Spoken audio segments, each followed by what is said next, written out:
What's up school fans, welcome back to Time Out.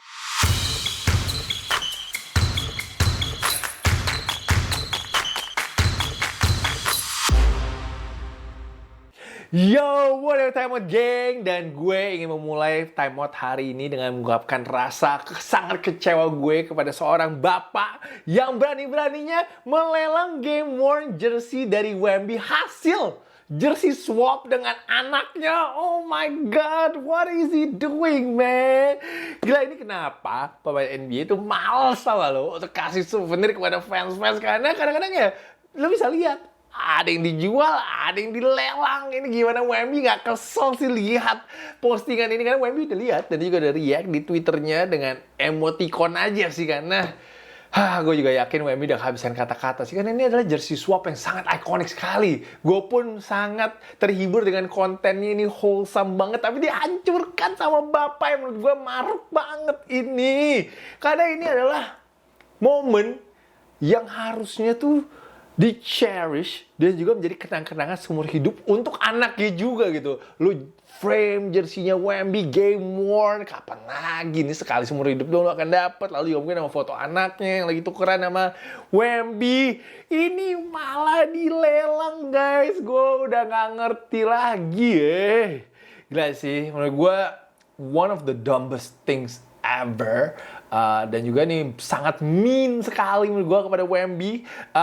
Ya kalau memang ayahnya lagi financial struggle, which is gue gak yakin sih karena anaknya bisa duduk courtside, ya mungkin bisa melakukan hal yang lain untuk mencari uang. Jangan sampai lelang jersey game worn Wemby yang udah diberikan sama Wemby secara cuma-cuma, men. Lagi lo kalau mau jual itu tunggulah 10 tahun lagi atau 20 tahun lagi tuh pasti harganya juga pasti udah gila banget sih.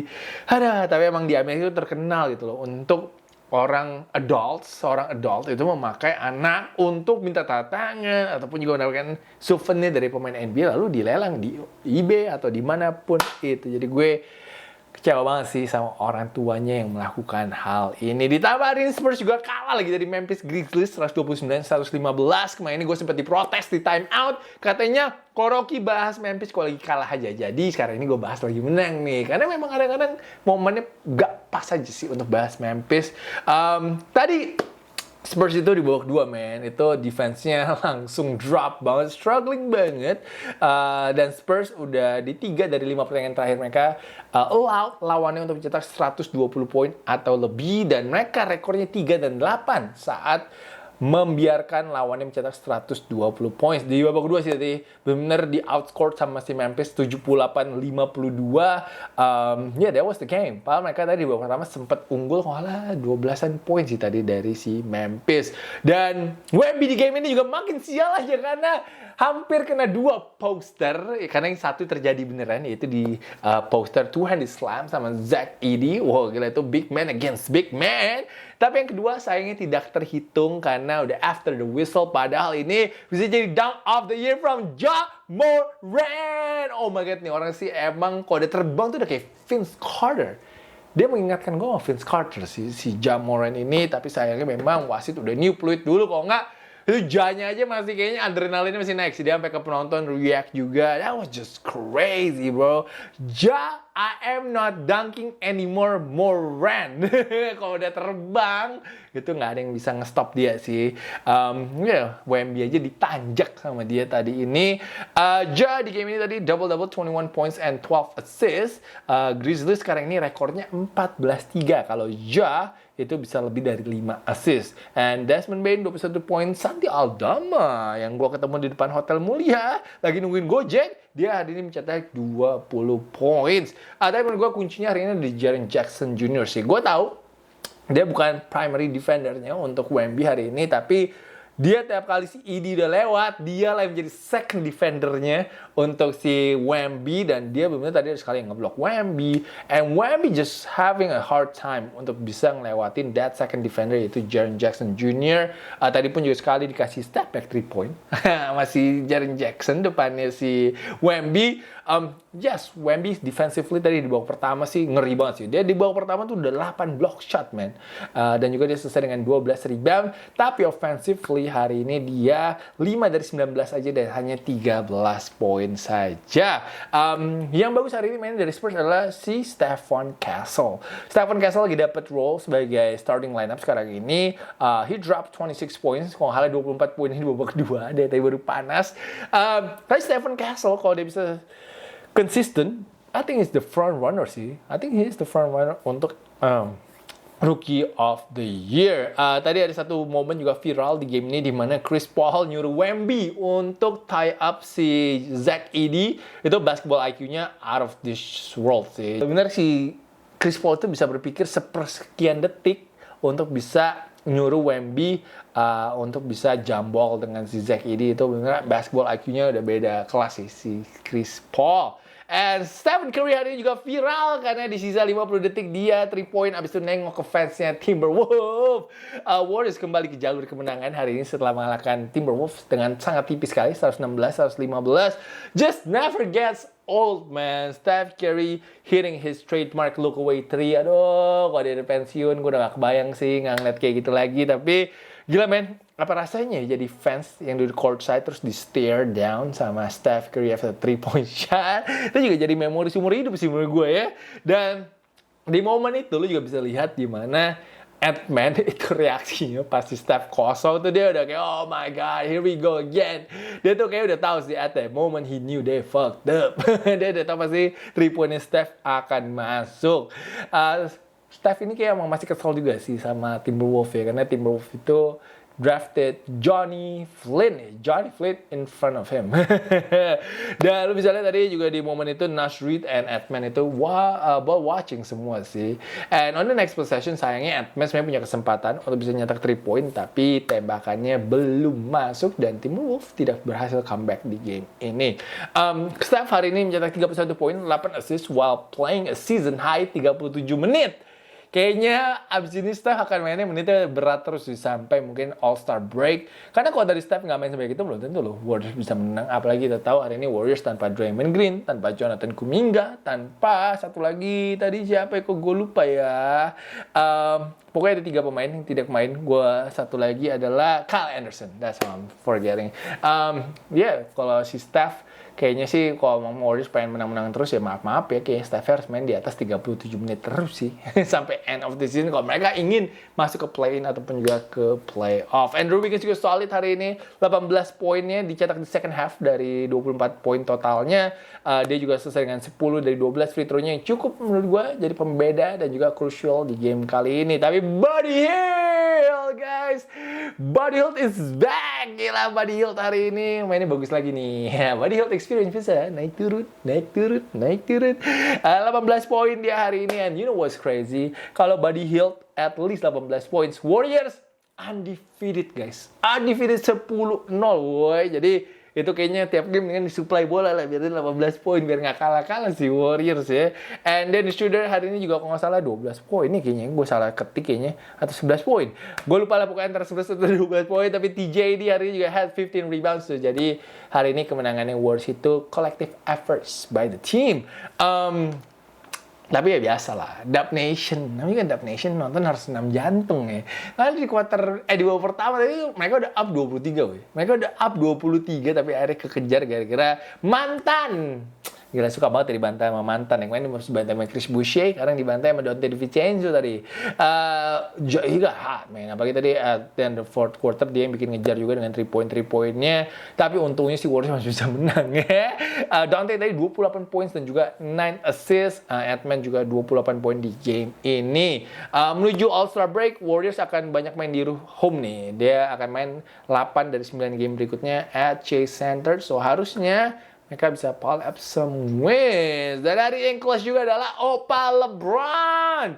Opa LeBron, gila udah lama gue gak ngomongin dia. Hari ini Lakers juga berhasil menang 117-108. Walaupun juga sempat ketinggalan 12 poin tadi ini di halftime. Udah lama kayaknya kita gak merasakan ataupun juga membicarakan Lakers dan Warriors menang di hari yang sama. So this is a great day untuk bikin time out. Semoga time out bisa 12.000 views hari ini. Amin. Kayaknya gue akan bikin time out rajin-rajin mungkin Selasa Kamis ya semoga ya kalau gue gak kecapean.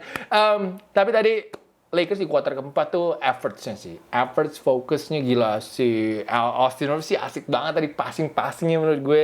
Di kuarter keempat dia juga selesai dengan 14 poin, 14 assist. Gila. Enak sih kok ngeliatin dia ngatur offense tadi ini.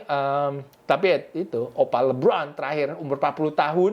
Tetap dia yang memasukkan 3 jumpers secara beruntun untuk bisa memastikan kemenangannya Lakers kali ini. Dan itu semuanya di depannya Haywood Highsmith tadi seingat gue. Gila ya, Opa LeBron 40 tahun aja masih bisa gendong Lakers di kuarter keempat.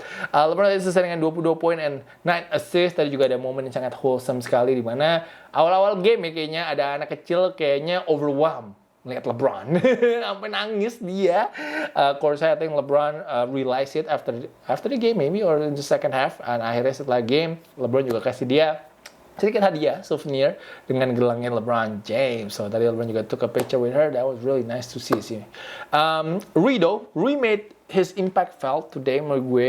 Mungkin his best game of the season. 23 poin, 9 dari 15 nembaknya dan juga 8 rebound. Apakah Rui akan jadi next scapegoat untuk Lakers?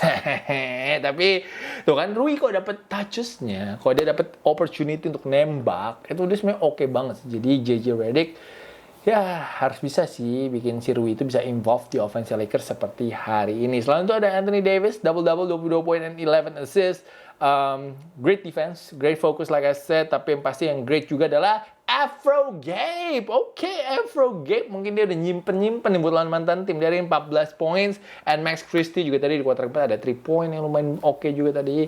Dia selesai juga dengan 16 points. So that is for the Lakers. Dan hari ini juga ada ending dari sebuah game yang sangat kontroversi sekali, yaitu antara Dallas Mavericks dan New Orleans Pelicans.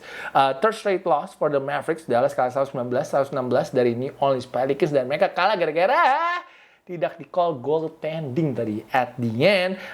Itu padahal tadi situasinya Dallas lagi down by 1. Mereka bola Pelicans sudah susah-susah akhirnya dapat steal. Dan yang dapat layup ada Spencer Dinwiddie, tapi bolanya ditampol sama si Trey Murphy. Nah, kalau dilihat dari replaynya, bolanya udah mantul ke papan terlebih dahulu sebelum diblok sama Trey Murphy. Jadi itu seharusnya adalah goaltending. Tapi sayangnya kayaknya goaltending itu tidak bisa direview, guys. Jadi wasit, gue nggak tahu sih peraturan pastinya gimana. Kalau kalian punya peraturan pastinya kan bisa tulis di comment section di bawah. Tapi setahu gue wasit itu tidak punya wewenang kayaknya. Tapi harusnya sih NBA boleh ya. Kalau itu kan that's a big call. Itu bedanya antara Dallas menang atau Dallas kalah gitu kan. Jadi harusnya sih kalau ada call yang mereka unsure harusnya boleh di-review sih. And ntar lo akan baca lagi the last 2 minutes report bilang bahwa harusnya di-call goaltending. Tapi kan lo gak bisa merubah hasilnya gitu. Paling ntar cuma bisa minta maaf. Jadi nyesek sih itu untuk fansnya Dallas Mavericks dan juga Dallas Mavericks pastinya. Padahal kalau mereka menurut gue akan menang sih game tersebut sih. Jadi kadang-kadang capek juga sih jujur kalau ngeliat game itu kayak ditentukan sama wasit atau diruin sama wasit sih. Tapi ya, I feel your pain though Dallas fans. And ya gue akan bahas itu terlalu banyak karena kita akan pindah ke Toronto Raptors yang grabs another big win, guys. Hari ini mereka mengalahkan the defending champion Boston Celtics 110-97. Gak masuk akal ya. Raptors kok kalah tuh rekornya one of the worst in the NBA, tapi mereka bisa mengalahkan Warriors and Celtics back to back. Archie Barrett nyaris triple-double hari ini, 22 poin, 11 rebound, dan 8 assist. Scottie Barnes, 18 points and 9 assist. Jakob Poeltl, 8 dari 8 nembaknya, 16 poin dan juga 11 rebound. Actually, semua starternya Raptors hari ini in double figures. And mereka ini kita harus ingat sih, mereka ini mengalahkan tim Celtics yang semuanya lagi sehat. So much credit to the Raptors. And imagine though, losing to the Raptors. Damn, Celtics. Tapi defense Raptors actually kuarter keempat lagi bagus sih. Tadi, di 2 game terakhir ini mereka menahan Warriors dan juga Celtics. Itu untuk nembak 14 dari 41 untuk 3 point di kuarter keempat. Itu aja sih game yang gue sempet untuk bahas hari ini. Walaupun gue tadi tahu ada game yang seru tuh si New York Knicks lawan Philadelphia di mana Jalen Brunson tadi bisa bawa Knicks menang lewat overtime. Lalu ada pemainnya Atlanta Hawks yang gue gak kenal siapa itu, Keaton itu tiba-tiba dia 30 poin atau berapa tuh itu. Gara-gara Trey yang gak main itu gue gak tahu sih. Bener dari G League tiba-tiba meledak hari ini. Tapi terakhir gue mau bahas tentang Phoenix Suns yang made a trade actually yesterday. Suns mendatangkan center Nick Richards dari Charlotte Hornets untuk ditukar dengan Josh Okogie dan juga 3 second round picks. 3 second round picks, that's a lot though. Gue nggak tahu kenapa mereka mau buang picks sih. I think mereka nggak peduli sama second round picks mereka. Because I don't think Nick Richards gonna help that much. I don't think he will do much though this trade. Nick Richards, yes, he's a good backup center. Tapi gue nggak tahu kok dia harus jadi starter nanti ini. We'll see, he's a great rebounder and he can block shots. Definitely lebih athletic harusnya daripada si Yusuf Nurkic. But still not sure if that's gonna help them to go anywhere this season. Phoenix masih mencoba sih untuk nge-trade si Yusuf Nurkic, so I'm very curious kira-kira mereka akan bisa dapatkan siapa untuk Yusuf Nurkic. But mau trade apa aja kayaknya sih Phoenix Suns berat ya. Kayaknya berat sih, mereka nggak akan bisa kemana-mana sih for me. Tapi kita juga masih nungguin sih Jimmy Butler guys. Jimmy Butler, where is he going? Karena ini 7 game suspensionnya udah selesai. Bradley Beal and Jimmy Butler? I don't know if that's gonna happen though, but ya Jimmy katanya abis ini sih dendanya akan lebih besar lagi sih, kasihan sih. Mendingan, come on lah Pat Riley, let him go man, just let him go. Oke, itu aja sih gue ingin bahas di timeout. Prediksi besok gue bilang Indiana Pacers akan mengalahkan Detroit Pistons. Oke, thank you so much guys for watching timeout hari ini. Ya semoga gue bisa konsisten deh Selasa sama Kamis untuk bikin timeout. Didoakan ya guys ya. But yeah, thank you so much guys for watching. Jangan lupa to like, jangan lupa to comment. I will see you guys again very soon. Peace out everybody.